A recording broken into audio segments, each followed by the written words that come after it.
At Professional Risk Management Services, our medical liability insurance program for psychiatrists and behavioral health group practices, the Psychiatrist Program, is designed to meet your needs throughout the various stages of your career. As a national psychiatry-specific program, a policy with PRMS can cover child and adolescent, forensic, early career, and military psychiatrists, as well as moonlighting residents and fellows, part-time practitioners, and telepsychiatrists. Learn more about how PRMS can protect you.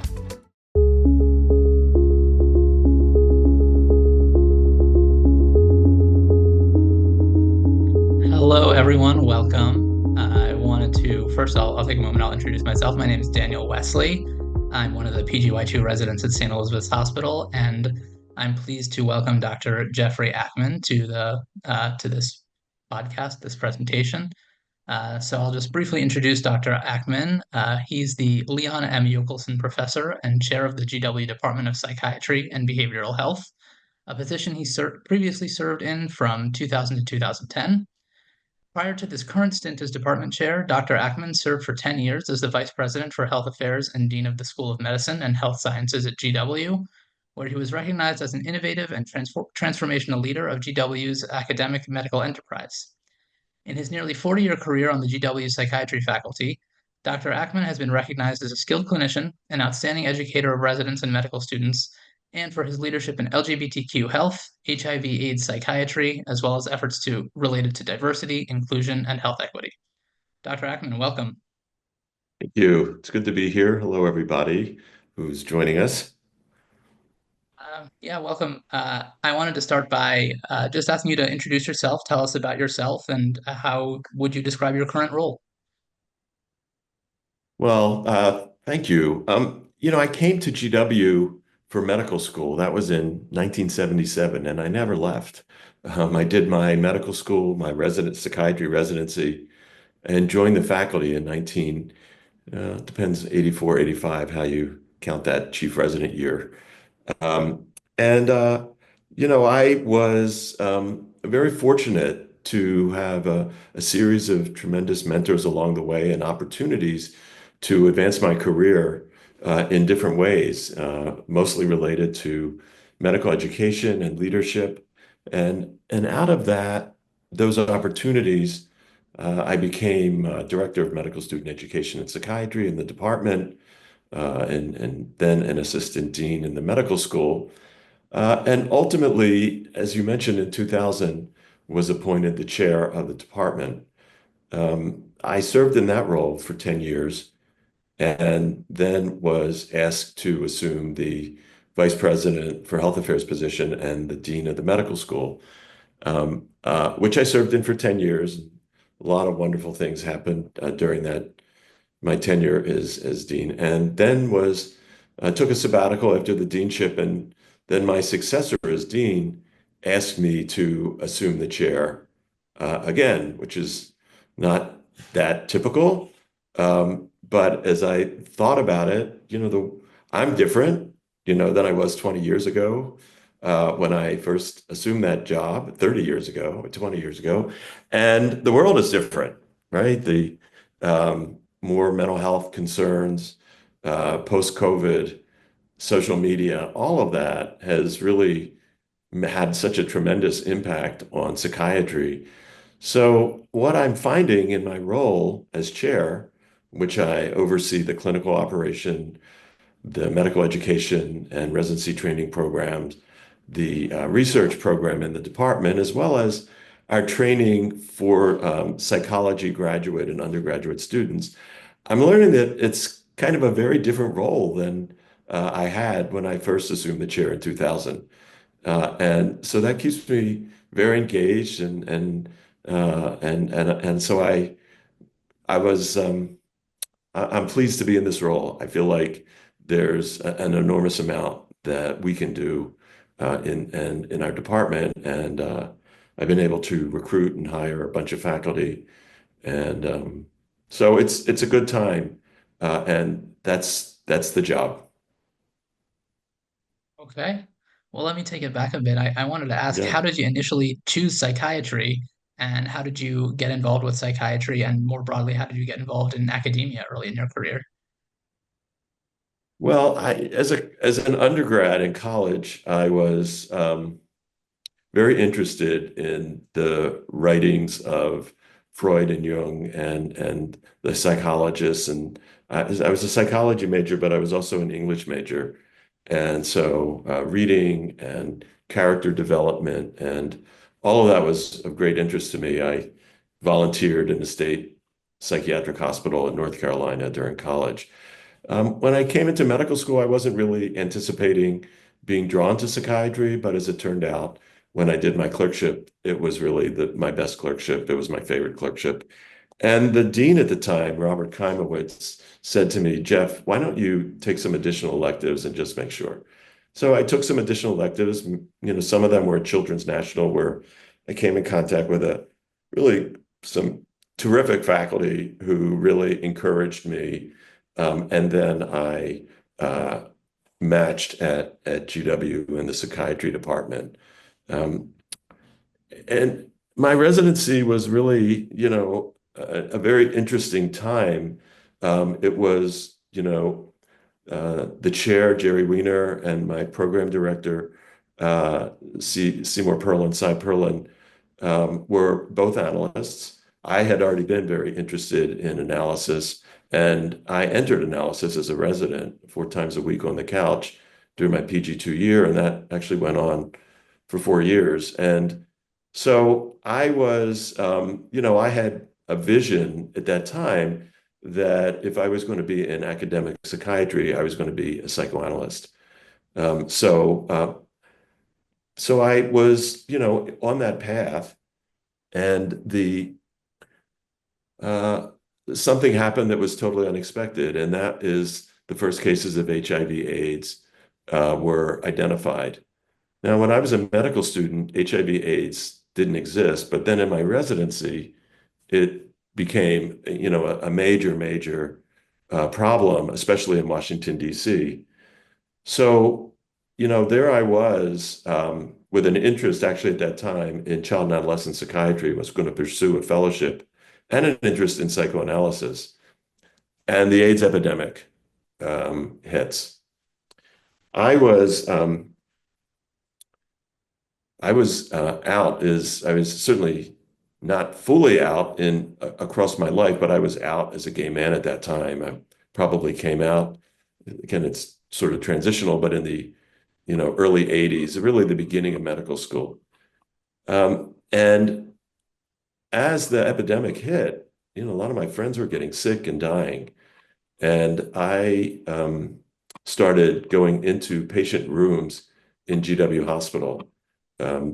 These were young gay men coming in with AIDS, and I would sit at their bedside and listen to them, talk to them, and listen to them, mostly without any consultation. I was just very interested in what was happening because we didn't know. There was no virus identified at that time. People thought that you could get the, AIDS through food or by, airborne. There was so much we didn't know. But I was clearly beginning to realize that this was much bigger than anything that I was engaged in terms of residency program. And so, however, I was very fortunate that my chair and training director supported my interests in this, right? And I was, you have to remember in those days, in the 80s, certainly within, orthodox psychoanalysis, homosexuality was viewed as pathology, and it was still transitioning, right? So the notion that somehow I could be gay and a psychoanalyst, as well as how that would potentially impact my academic career, it was all intertwined, right? But as my friends continued to get sick and die, and I was more and more involved in community efforts to respond to HIV/AIDS, it just became clear that this was going to be my path. And I had no idea where the path was going to go because, quite frankly, in those days, I didn't know if I had HIV/AIDS. I didn't know. We didn't have a test. So I just was full steam ahead. And when I got to my third year, Dr. Weiner, who was the chair, asked me if I was if I wanted to be the chief resident on the inpatient unit, along with a faculty appointment as an instructor. I was heading towards child fellowship, but I decided this was really a great opportunity for me. Plus, it would keep me in GW Hospital where all the AIDS patients were. So I took that. That technically was my first academic position, right? And then Dr. Weiner and Dr. Perlin encouraged me to join the faculty, and I joined the faculty. Um, Dr. Perlin, who's on the screen tonight, was incredibly supportive of me taking on a leadership role around HIV/AIDS and LGBTQ mental health. I was teaching residents on LGBTQ psychotherapy. I was supervising other gay residents. It was very, very supportive. Um, and at the same time, the Psychoanalytic Institute had I don't know, requirement that you have a successful analysis, which meant that you had to be straight at the end of the analysis. And so I really was in a bind at that time. I was continuing to be in psychoanalysis.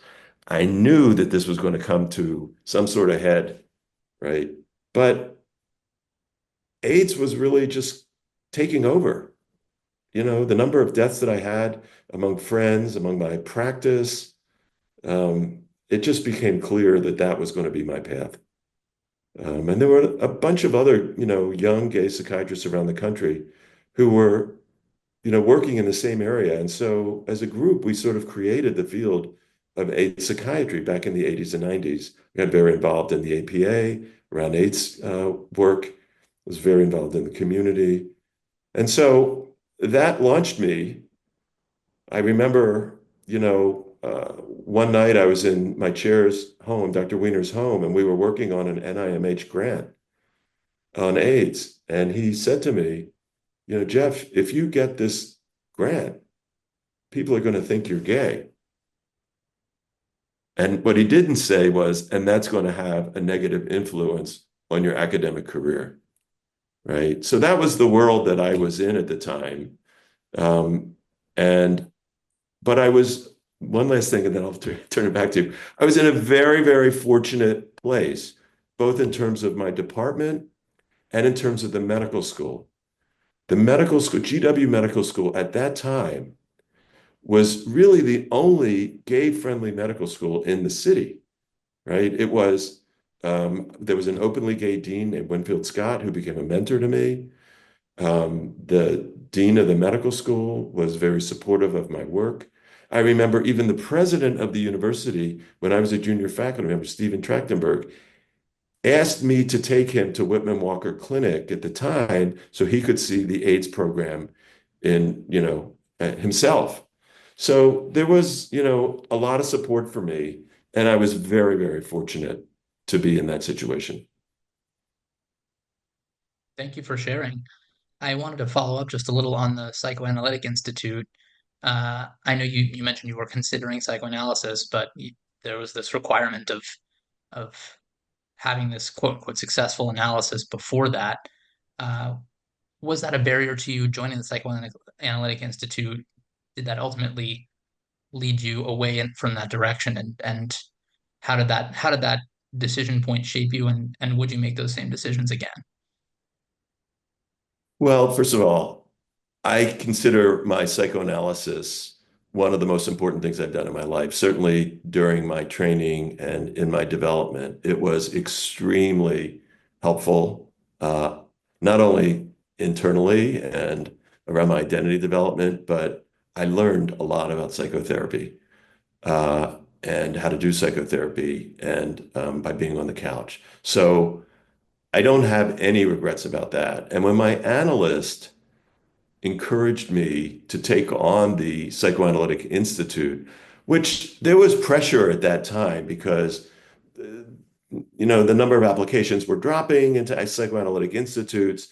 There were more sort of openly gay psychiatry residents, and so there was, and there was more literature in the psychoanalytic the literature that was talking about healthy gay identity development. Richard Isay, who was a friend and also mentor, was writing, and others. So there was a sort of a movement around this pathologizing or depathologizing of homosexuality in the Analytic Institute.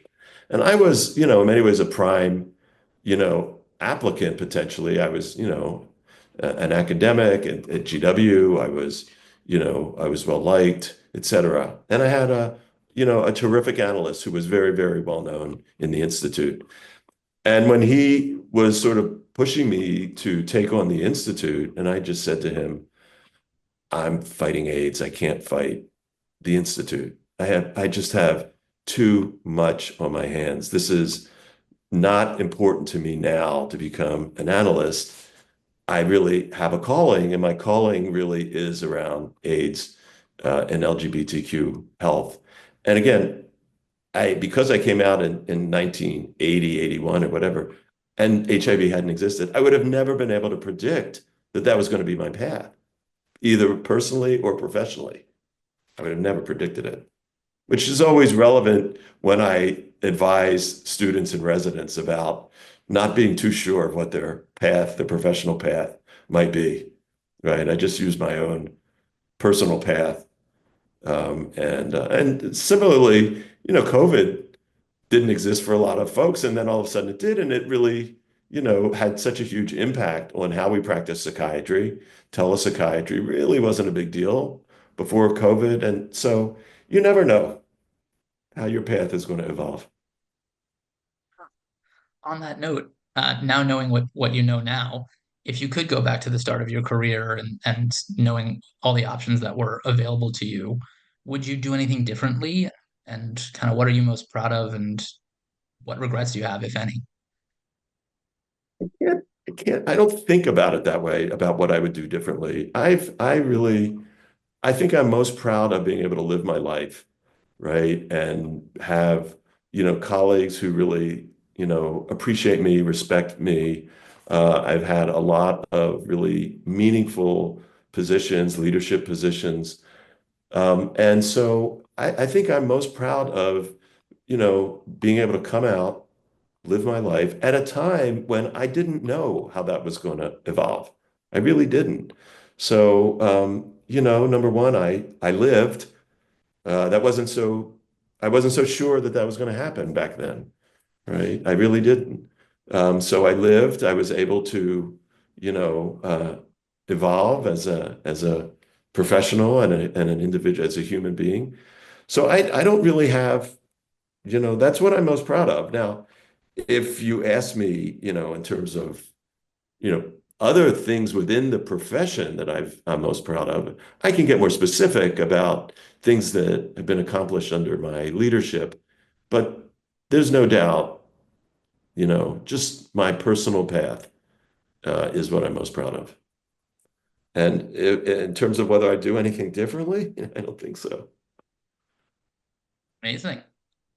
Yeah. Thank you for sharing. Yeah. Um, I wanted to ask you, so you mentioned you had a series of really excellent mentors and sounds like a lot of people who have really helped you and influenced you and given you a lot of support along the way. I wanted to ask if you had a piece of mentorship advice that you received that really stayed with you or that motivated you.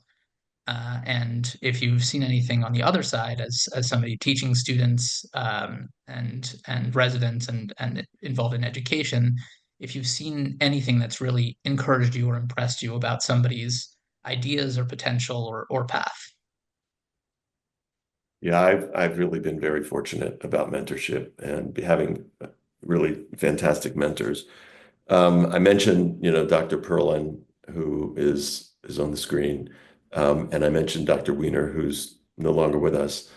Let me tell you a bad piece of mentorship advice that I got first, and that was from one of my faculty advisors from when I was a medical student, who then became one of my teachers when I was a resident.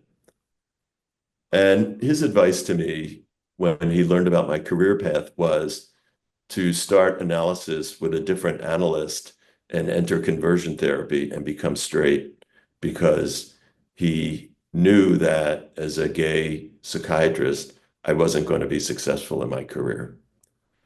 That was a piece of bad mentorship advice and made me quite upset.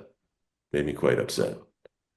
Um, on the flip side, I had, again, great advice throughout, but one piece that stands out actually came from the medical school and Winfield Scott. Well, two people in the medical school. Number one, Dean Keimowitz, who encouraged me to give psychiatry a serious look when I was a medical student. And the stigma of psychiatry was really keeping me from giving it a serious look. I was interested in medicine and pediatrics, but he really strongly encouraged me. So that was terrific advice. He's no longer with us either. And then Winfield Scott, who was the associate dean that I mentioned, who was this lovely, very wise man who really took me under his wing in the dean's office. He was uh, he was he was out in the 70s and 80s, and he had arranged for an organization called the National Lesbian Gay Health Association to get support from the medical school for CME. So GW was the sponsor of the National Lesbian Gay Health Association in the 1970s. So in the 1980s, he asked me to get on the board of that organization. And I agreed to get on the board of that organization. And that organization, I ended up becoming the president of the National Lesbian Gay Health Association. And during my presidency, we actually had the first national transgender health conference. And this was again back I think in the early 90s at that point. It was incredibly heady, right? We just empowered so many trans people who came to the conference, health professionals. And I really I thank Winfield Scott for one having got me involved in that organization, but also the opportunities that did present themselves and got me in another way connected on the national level around LGBTQ health, in addition to what I was doing at the APA.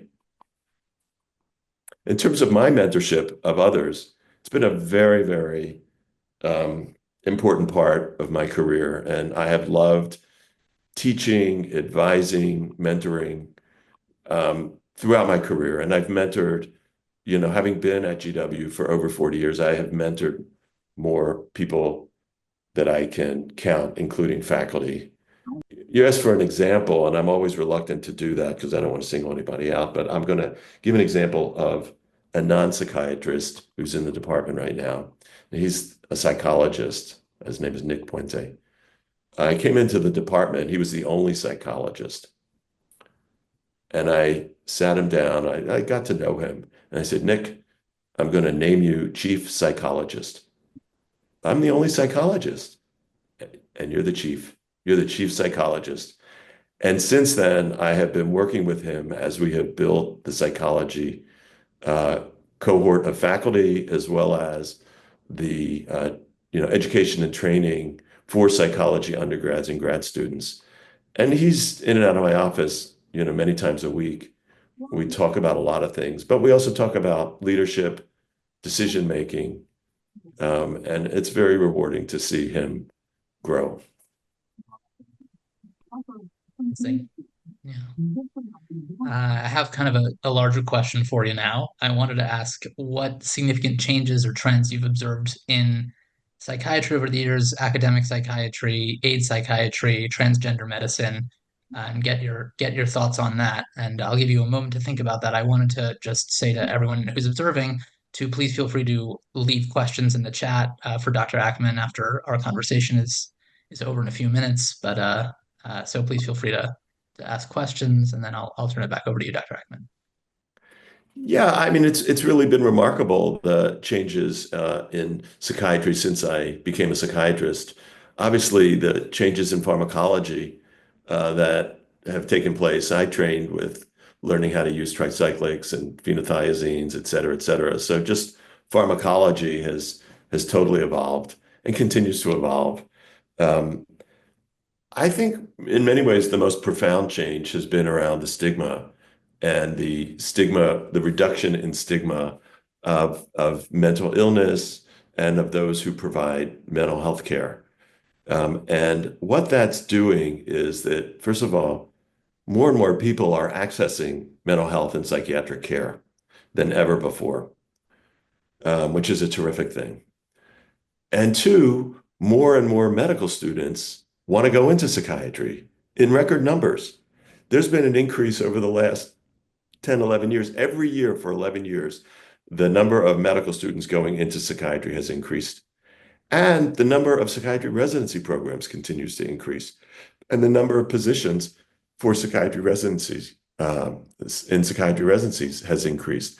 So we're in this really remarkable, I would say, golden age of, you know, people being very open to accessing mental health care and psychiatric services.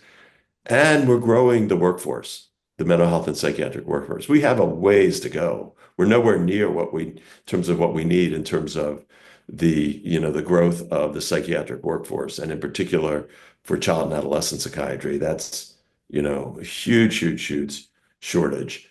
But there's some positive glimmers that we're seeing. And there are a lot of wonderful things that are occurring in psychiatry. But from my perspective, advising medical students, interviewing residents, et cetera, that's sort of one of the things that most excites me about this transition in psychiatry. Okay. And we'll close with just kind of your thoughts on future directions for psychiatry and how younger psychiatrists contribute to advancing the field. Where do you see things going, and what do you think needs to be tackled next from our perspective as psychiatrists? Well, very much tied into what I just said, and that is we've got so many people going into the field. So people come into the field with new ideas and different backgrounds. And all of that is so important to come into the mix of, getting involved. So obviously we've gotten, one of the things that's been, significant over the last several years has been diversity, especially diversity among leadership in psychiatry, whether we're talking about on faculty or residency programs or within the APA or academic departments. So that diversity, which has been a very important part of my efforts in academic medicine and psychiatry, and the growth, just the number of people going into psychiatry, will have such a tremendous impact. So I encourage medical students and residents, get involved, whether it's your interest in policy or advocacy, or whether it's in academics or teaching, or whether there are people you want to advise or mentor. Get involved, because you have the capacity to make such a difference, not only in our profession, but in your community.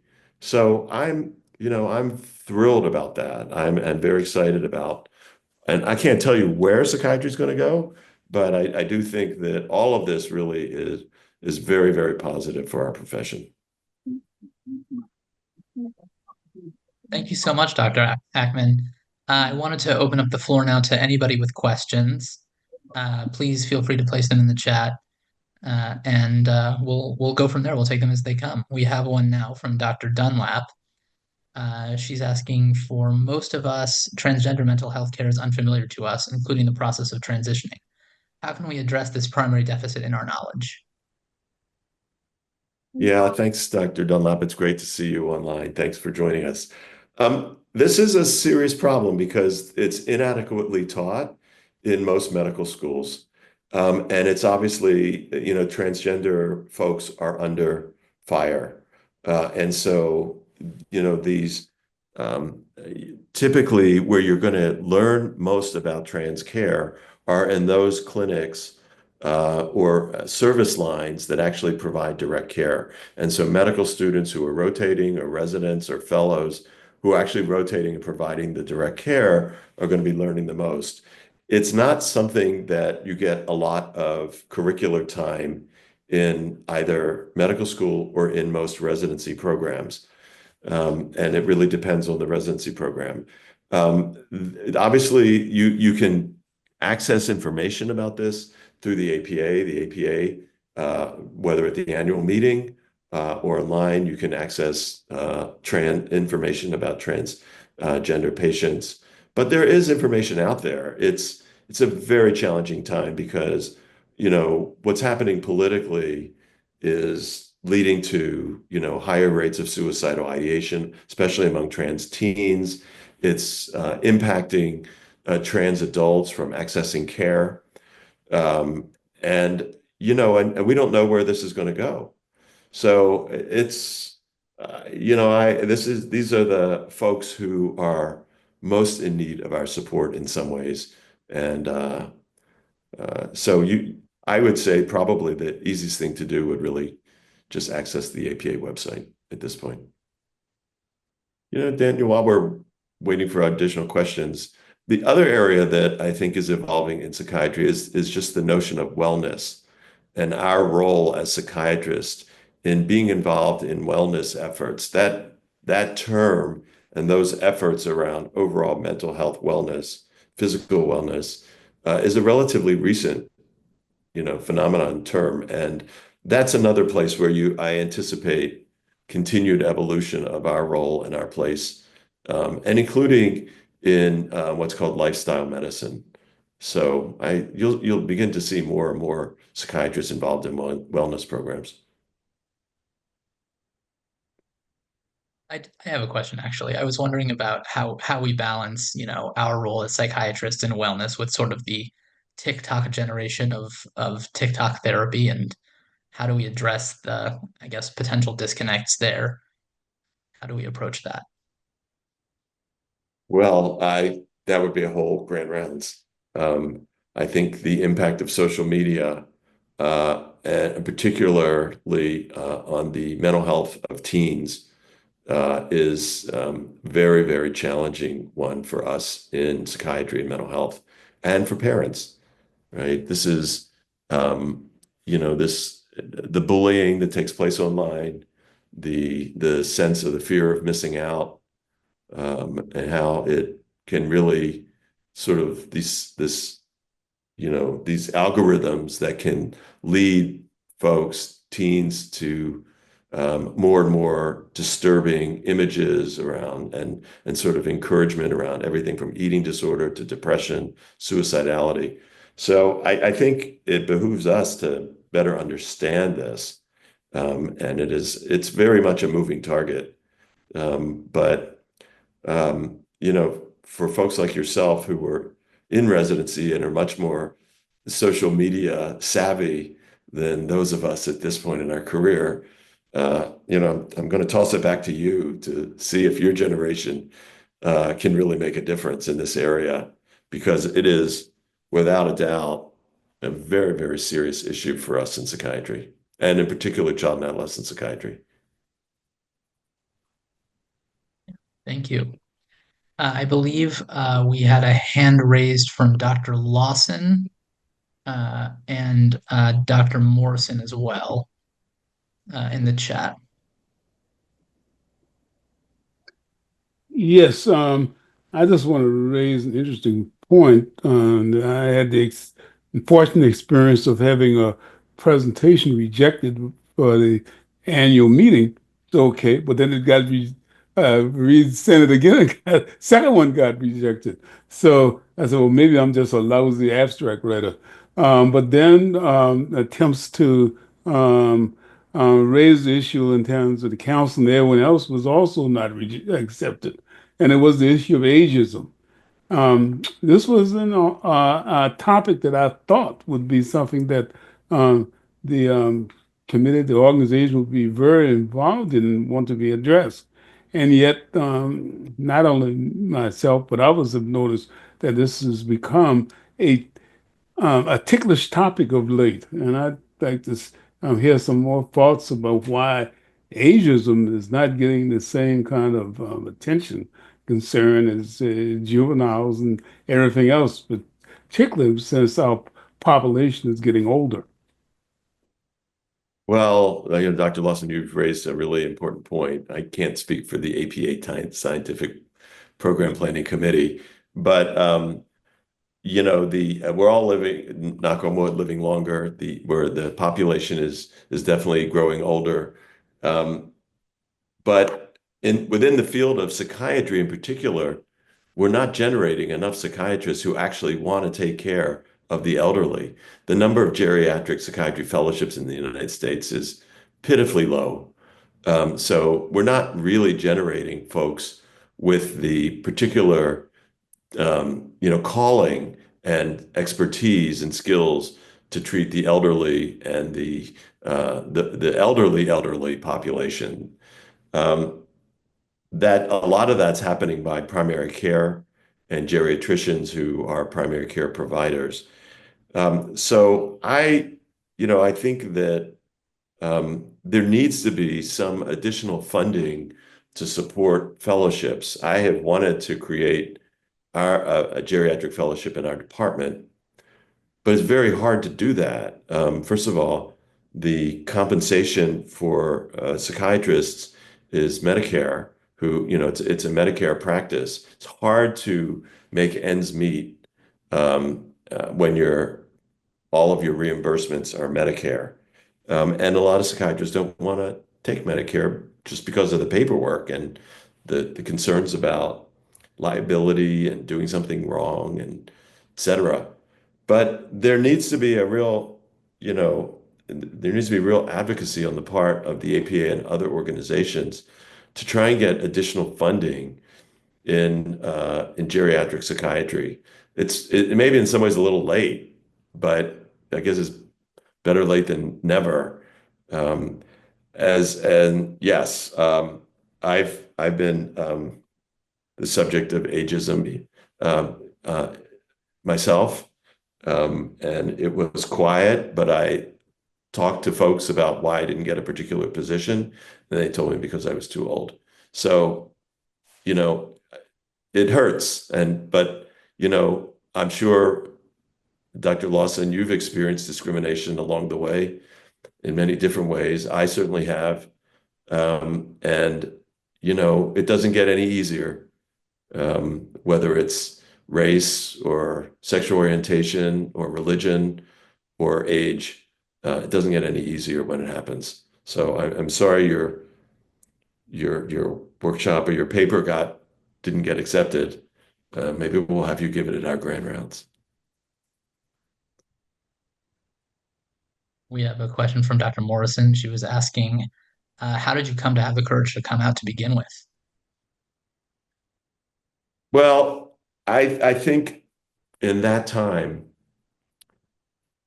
AIDS really brought me out. I didn't feel like two things. One is I was entering a relationship. It's hard to be, you know, once you enter in a relationship, the abstract notion of being straight versus gay is sort of, you know, people were like, well, there's your boyfriend, right? But it really was AIDS. I think the primary issue was AIDS. I felt like I had to step up. I couldn't worry about my sexual orientation potentially being an impediment in any way because that was, again, my friends were dying, my patients were dying, and we had no idea. Again, the antibody test, I started seeing patients in the early 80s. The antibody test came out in 1985, but no one felt comfortable getting tested until the late 80s because there was no treatment. There was all kinds of discrimination around AIDS if you were found to have AIDS, and the stigma was horrendous. So none of us really got tested until I can't remember exactly when it was. And I was scared to death I was going to be positive. In those days, there wasn't a treatment.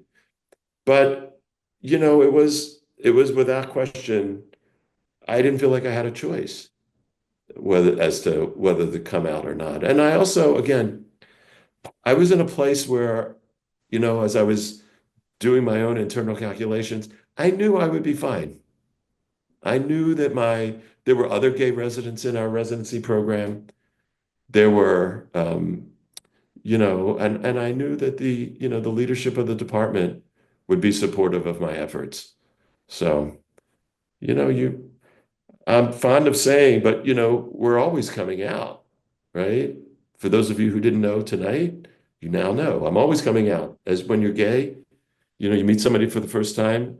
I can tell you in my, 10 years as dean, having been the first openly gay dean of a U.S. medical school, according to Darrell Kirch, who was president of the of the AAMC, I was always coming out as dean, right? It was, so it's just part of the, our world and our identity development. And, there are times you sort of question, wonder, should I come out in this situation or not? I don't know how it's going to be experienced. But at this stage of my life, I pretty much have a pretty good sense of how to do that and when to do that. Thank you. We have time for one more question. I think Dr. Dunlap has had a hand raised for a while. So go ahead, Dr. Dunlap. Well, I'll say this very quickly. I wanted to say that this has been a really powerful and riveting interview. And Jeff, you've really taken me back because I was in medical school, an internship when the AIDS crisis began. And I too remember spending more time in rooms with mostly young men who had Kaposi sarcoma, pneumocystis, pneumonia. And I lingered there because they were alone and people were afraid. And so I just want to say I appreciate you sharing your experience, and because you also illustrate the importance of being true to yourself and exercising the courage to go against the grain. So I really appreciate you sharing your experience. Thanks, Connie. That is just about all the time we have. I wanted to say thank you so much, Dr. Akman, for joining us and for sharing your experience, being so honest. Thank you to everyone for joining as well. Just as one more reminder, we have another Washington Psychiatric Society podcast coming up January 29th with Dr. Steve Israel, and looking forward to seeing everybody there. And Daniel, let me thank you for a terrific interview. You did great. So thank you.